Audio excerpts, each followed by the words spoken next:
क्या आपको पता है कि सिम कार्ड का एक कोना कटा हुआ क्यों होता है और व्हाट्सएप पर एंड टू एंड एन्क्रिप्शन का मतलब क्या होता है? चलिए मैं इस वीडियो में बताता हूँ। तो सबसे पहले जानते हैं कि सिम कार्ड का एक कोना कटा हुआ क्यों होता है। तो मैं आपको बता दूं, जिस समय मोबाइल का आविष्कार हुआ था उस समय में मोबाइल से सिम निकालने की सुविधा नहीं थी। अगर आपने एक बार मोबाइल खरीद लिया तो उसी के साथ आने वाला नंबर का ही प्रयोग करना पड़ता था और फिर ऐसी सिम का आविष्कार हुआ जिसे आप किसी भी मोबाइल में डालकर प्रयोग कर सकते थे। लेकिन वे सिम कार्ड चारों ओर से एक जैसे थे तो लोगों को इस बात को समझने में परेशानी होती थी कि सिम कार्ड को मोबाइल में किस तरह से डाला जाए और कई बार गलत सिम लगाने की वजह से मोबाइल में काफ़ी परेशानी होने लगी।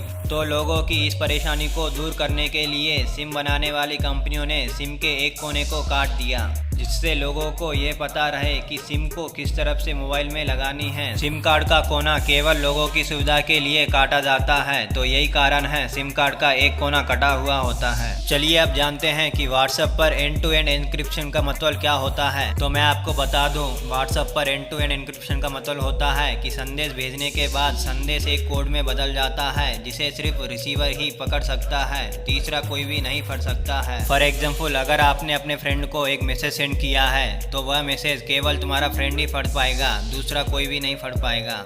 व्हाट्सएप को बहुत लोग यूज़ करते हैं और अपने पर्सनल डॉक्यूमेंट्स भी शेयर करते हैं, तो किसी का डाटा चोरी ना हो इसीलिए व्हाट्सएप पर एंड टू एंड एन्क्रिप्शन होता है, यानी एक कोने से दूसरे कोने तक सूचना को एक गुप्त तरीके से भेजना। हमारे मैसेजेस और डॉक्यूमेंट्स को खुद व्हाट्सएप का ओनर भी नहीं देख सकता है। व्हाट्सएप के ओनर ने लोगों की सिक्योरिटी को नज़रअंदाज रखते हुए एंड टू एंड एन्क्रिप्शन की सिक्योरिटी को व्हाट्सएप में इम्प्लीमेंट किया था।